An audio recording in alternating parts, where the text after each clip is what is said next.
Senatus consultum ultimum, more properly Senatus consultum de Republica, defendenda is the modern term given to a decree of the Roman Senate during the late Roman Republic, passed in times of emergency. The form was usually consuls darent operam nequid detrimenta res publica capiat or videant consuls ne res publica detrimenta capiat. It was first passed during the fall from power of Tiberius Gracchus in 133 BC, and subsequently at several other points, including during Lepidus' march on Rome in 77 BC, the conspiracy of Catiline in 63 BC, and before Julius Caesar crossed the Rubicon in 49 BC. The Senatus consultum ultimum effectively replaced the disused dictatorship, by removing limitations on the magistrate's powers to preserve the state. After the rise of the Principate, there was little need for the Senate to issue the decree again. Background and term. From around the year 500 BC, the dictatorship was the main measure of emergency power in the Roman Republic.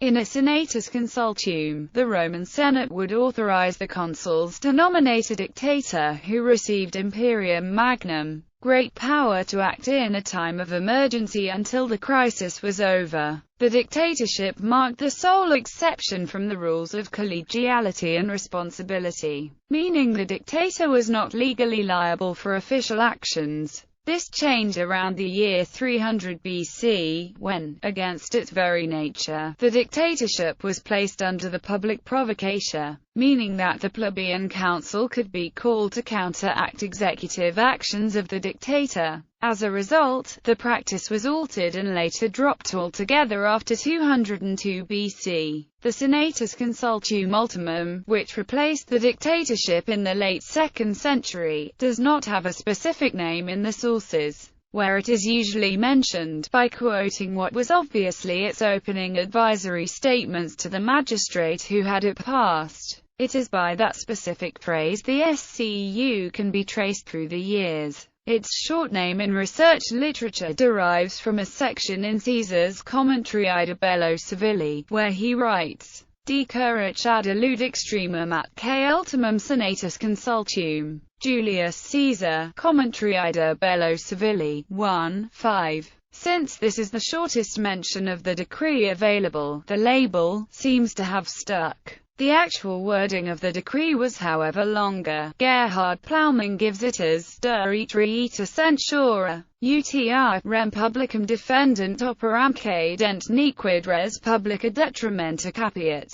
Having distilled this from a number of sources writing about the decree, he therefore argues that Senatus consultum de Republica defender or quasi-dictatorship would be more fitting terms. It is the vague nature of the phrase that left the decree open for attacks over its legality. The word ultimum does not indicate it to be the last decree passed by a senate or that it constituted an ultimatum, but rather that the decree was viewed only as a last resort. History. Creation of the decree in reaction to the redundancy of the dictatorship. The Senate party were in need of a new emergency power that would not fall under the public rights of provocatia and intercessio. The populares under Tiberius Gracchus had challenged the power of the Senate and began with a program of land reform. Because he was a tribune of the plebs, the Senate needed extraordinary power to stop him. Since Gracchus was able to appeal his demands directly to the people and bring them into law. 133 BC. First SEU against Tiberius Gracchus. After Tiberius Gracchus had won re-election as tribune, rumor spread he aimed at becoming king. Upon hearing this, the Senate was in uproar, with a majority favoring to intervene with violent measures, while one of the incumbent consuls, Publius Mucius Scaevola, fought against it, doubting such a step would be constitutional. The Senate nevertheless passed the final decree. Scaevola then refused to carry out any violent steps before Gracchus and his followers resorted to violence first. To this, Gracchus' cousin, Publius Cornelius Scipio Nasica, the Pontifex Maximus, reacted by shouting, Quirem publicum salvum esse vult. me sequatur, and led the senators against Tiberius, who was killed in the resulting confrontation. Some researchers, such as Golden and Lintott Momigliano, have doubted that the example of 133 BC constitutes her SCU, since the highest magistrate, the consul, who was addressed by the decree, did not act upon it. Plowman has argued that this follows the false logic that the decree would only be valid once the magistrate carries it out, while in his opinion a reluctance to abide by it is possible. The killing of Tiberius Gracchus was in this case nevertheless not covered by the SCU, since it was not the consul who carried it out.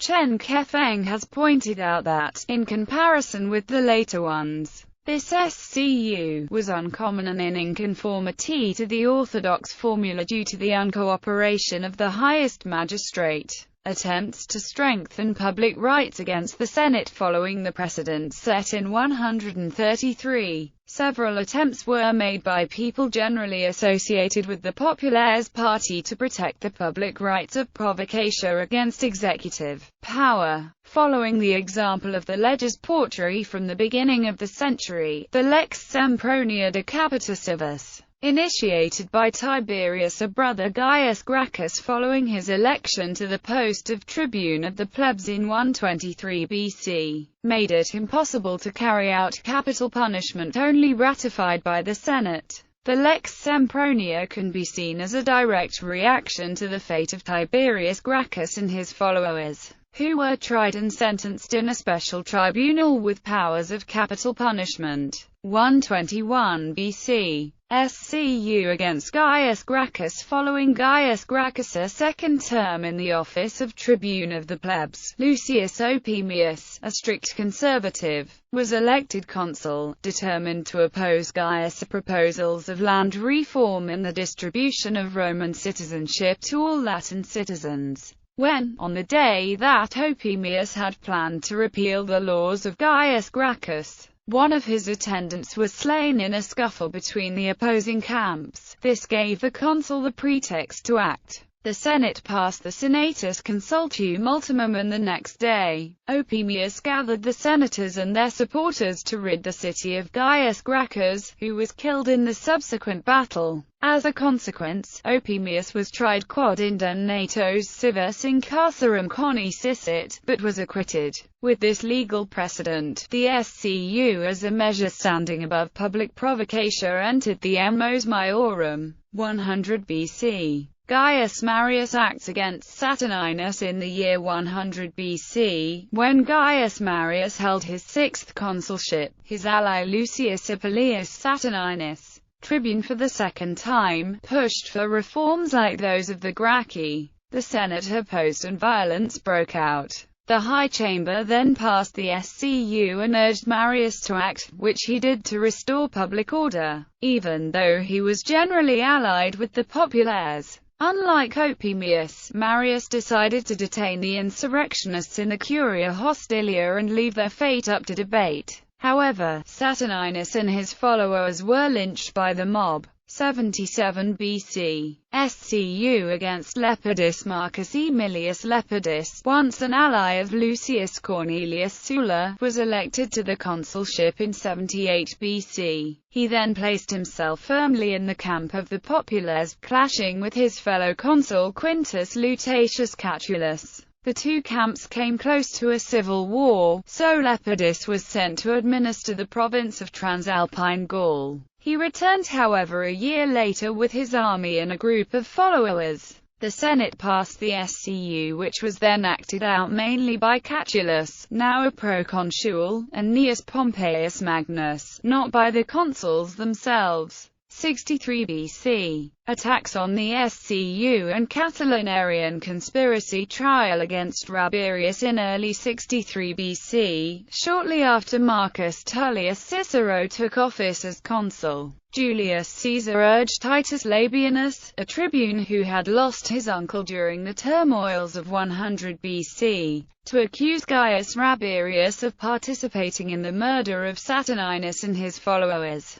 Caesar's true motive was to undermine the authority of the SCU, limiting its power and defending the sovereignty of the people against the senatorial interference made possible by the decree. The importance of the trial is illustrated by the fact that Cicero himself, even though he was incumbent consul, decided to lead the defense for Rabirius. The trial was carried out in the obsolete form of per duello, with Caesar and his cousin Lucius Julius Caesar presiding. Cicero argued that even though Rabirius was a privatus and therefore not the addressee of the decree, he still had the duty as a Roman citizen to defend the state against its enemies, resorting to the ancient Roman principle of self-help. Labienus and Caesar argued the contrary. Even if the SCU gave the power to execute capital punishment, it should only be carried out by the highest magistrates. Rabirius was convicted but escaped punishment through a ruse during the appeal before the Concilium Plebis.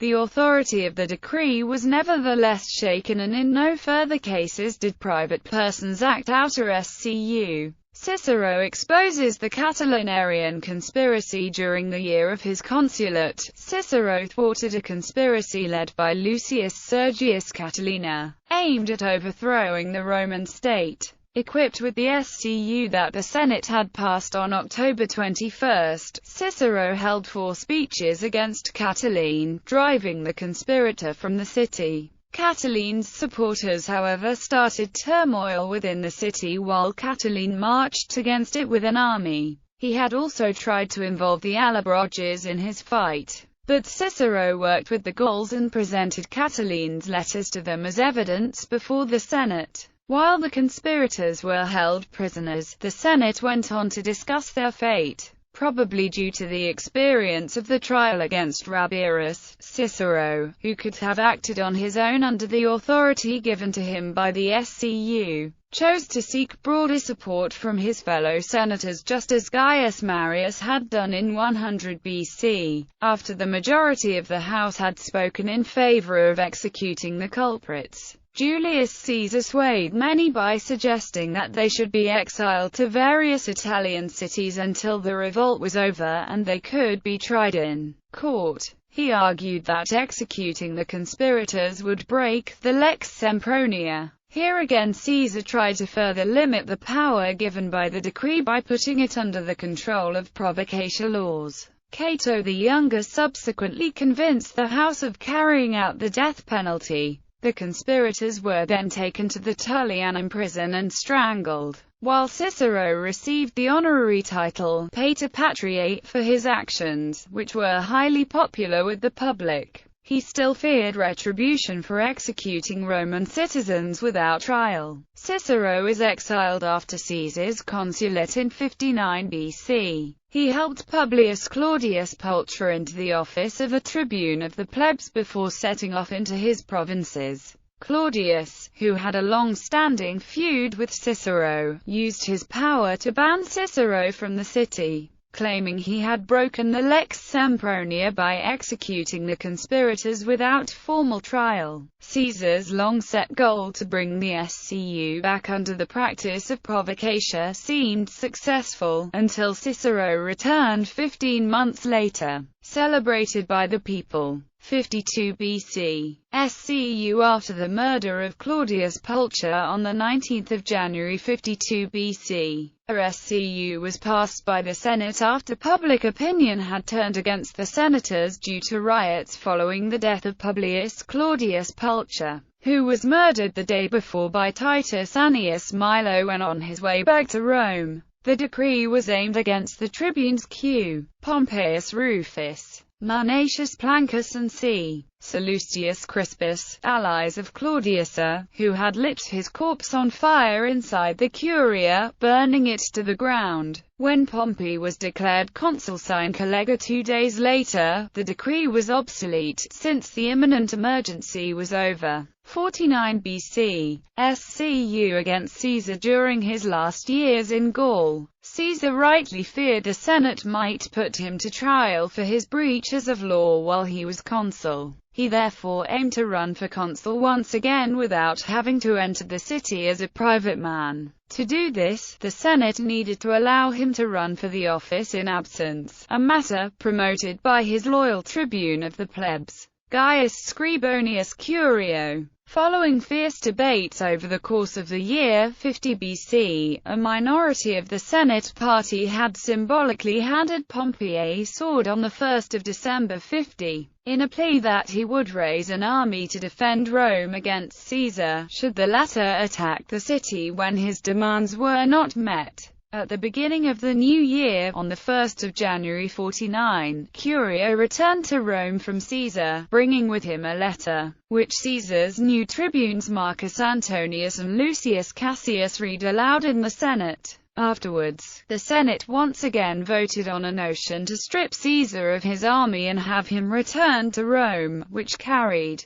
Negotiations between the two camps followed, led by Cicero, who was waiting outside the city limits for his triumph. After the negotiations had not brought a solution, the Senate repeated its vote on the 7th of January, which was immediately met with a veto by the two tribunes. It was in this situation that the Senate passed the Senatus consultum ultimum to break the tribune's resistance and act against Caesar, at the same time declaring him an enemy of the state. Being warned about the fate of their predecessors in office, the two tribunes of the plebs fled the city the same night. Caesar got word of the SCU on the 10th of January while in Ravenna, crossing the Rubicon and taking Ariminum the next day, where he met Antonius and Cassius. Here, he addressed his troops and used the tribunes as living proof to legitimize his actions, calling the SCU a new example, not in accordance with Roman law. He argued that not even Sulla had dared to touch the right of a tribune to cast his veto, as the Senate had done now under the threat of armed violence. With these events, the Great Roman Civil War had begun. Additional examples in the Roman Republic and obsolescence in the Principate. There are several additional examples of the decree being issued during the later years of the Republic.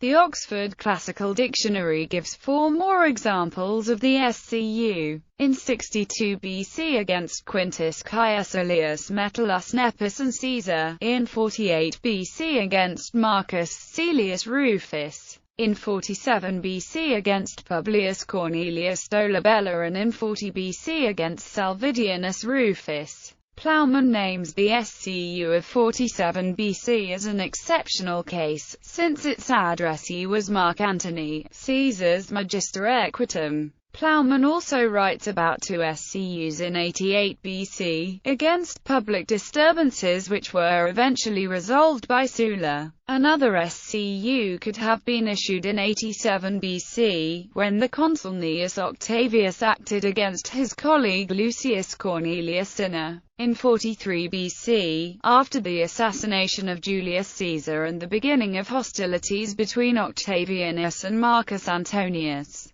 A total of 4 SCUs can be found in the sources, of which authors like Gerhard Plowman, whose study on the subject is still considered canonical, can make little sense. The SCU against Salvidianus Rufus in 40 BC seems to have been a matter of pure obeisance towards the triumvirate. It appears that the Principate with its higher political stability rendered the use of an emergency decree such as the Senatus consultum ultimum obsolete. Summary. As outlined above, representatives of the populares faction tried to question the validity of the decree over the entire course of its 90-year existence, without success. Among them, one of the strongest opponents was Julius Caesar, who did not put the decree into question altogether, but its ability to override the popular rights of intercessio and provocatia. He was later able to use this stance as an excuse to bring about the civil war that would bring him the dictatorship, a reminiscence of the exact institution the SCU had once replaced.